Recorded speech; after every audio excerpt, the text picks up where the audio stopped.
बहुत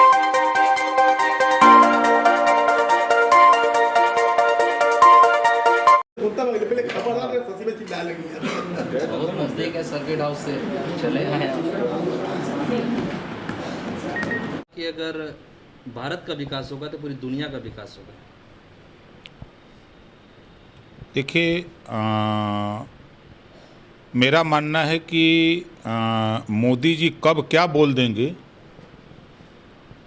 ये खुद मोदी जी नहीं जानते। इसका उदाहरण मैंने देखा कि हरियाणा के चुनाव में मोदी जी ने कहा कि मैं गुजरात से स्कूटर से आया करता था। हास्यास्पद बयान। बनारस में आए तो कहें कि गंगा माई ने हमको बुलाया है। बंगाल गए तो रविन्द्रनाथ टैगोर बन के चले गए। पहली बार इन्होंने नारा दिया कि 2014 के पहले कि आप हमारा सहयोग करो, हम भारत को सोने की चिड़िया बनाएंगे।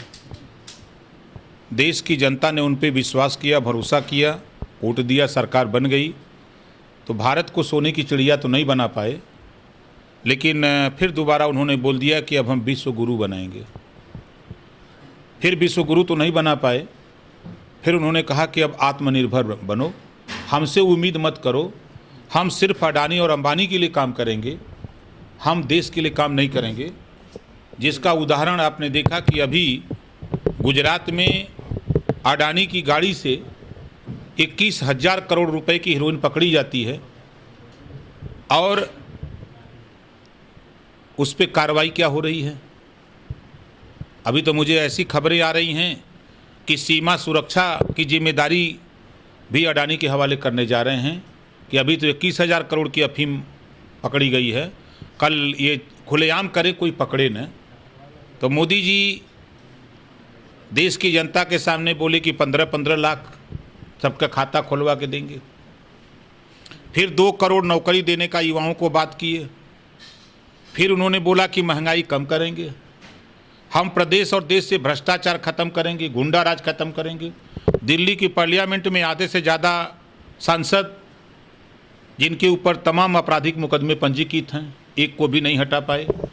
महंगाई की बात उन्होंने किया। आप उठा के देखिए कि आज महंगाई, गैस सिलेंडर 400 से बढ़ा करके उन्होंने 900 पार कर दिया। सरसों का तेल 50 रुपये से बढ़ा के 200 पार कर दिया। पेट्रोल जो उनके साथ बाबा रामदेव कहते हैं लोग, एक डेढ़ नैना, वो 35 रुपया में बेचवा रहे थे और पेट्रोल 100 पार कर गया। डीजल 55 से 6 रन और बाकी है शतक लगाने में। महंगाई 5 रुपये का प्लेटफार्म टिकट 50 रुपया कर दिया।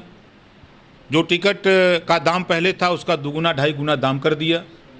तब मोदी जी क्या बोलते हैं क्या नहीं बोलते हैं। इस समय शुद्ध रूप से भारतीय जनता पार्टी सिर्फ उद्योगपतियों के, पूंजीपतियों के इशारे पर काम करती है और उन्हीं को बढ़ावा दे रही है। कोई पत्रकार सही बात बोल दे तो उसको जेल। आज ज़रूरत है कि पत्रकार आयोग का गठन हो। सारे लोगों की फ़ोटो टीवी में दिखाते हैं, हमारे फोटोग्राफर हैं, उनको दुर्घटना बीमा की ज़रूरत है। आज देश में एक समान शिक्षा, अनिवार्य शिक्षा की ज़रूरत है। आज देश में बेरोजगारी है, ये बेरोजगारी कैसे दूर हो इस पे चर्चा करने की ज़रूरत है। तो इससे ध्यान भटकाने के लिए, मूलभूत रोटी, कपड़ा, मकान, शिक्षा, दवाई, इससे ध्यान भटकाने के लिए अमेरिका में कुछ बोलेंगे, नेपाल में कुछ बोलेंगे, पाकिस्तान में कुछ बोलेंगे।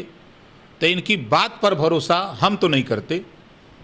अब तो लाखों लोग इनकी बात पर यकीन नहीं करते। अमेरिका में उन्होंने 27 अक्टूबर को एकदम तय हो जाएगा। उत्तर प्रदेश में सरकार बनाएंगे। आप देखिएगा 27 तारीख को आप भी कहेंगे कि नहीं नहीं अब सरकार बन जाएगी। किसके साथ? भागीदारी संकल्प मोर्चा। भागीदारी संकल्प मोर्चा की बात करते हैं। डॉक्टर संजय निषाद बीजेपी के साथ जा चुके हैं और वो लंबी चौड़ी सीट का भी दावा कर रहे कि हमको सीट मिलेगा। आप बार बार दावा कर रहे थे कि डॉक्टर संजय निषाद भागी मोर्चा के साथ हैं। नहीं, मैं दावा नहीं कर रहा था। मैं कोशिश कर रहा था कि जो लोग धोखा नहीं खाए हैं वो हमारे साथ आवें, जो धोखा खाना चाहते हैं वो बीजेपी के साथ जाएं।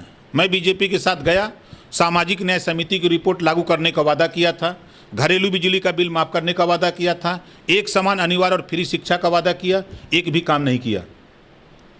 अब ये गए हैं 17 जातियों को अनुसूचित जाति में शामिल कराने। मैं कह रहा हूँ नहीं होगा। ये सीट की बात कर रहे हैं, Bharatiya Janata party use and throw वाली पार्टी है, दौड़ाते दौड़ाते रोवा देगी इनको। देखिएगा उसके बाद कहेंगे तो अपन ही पटिया से लड़ा दो संजय निषाद को और किसको।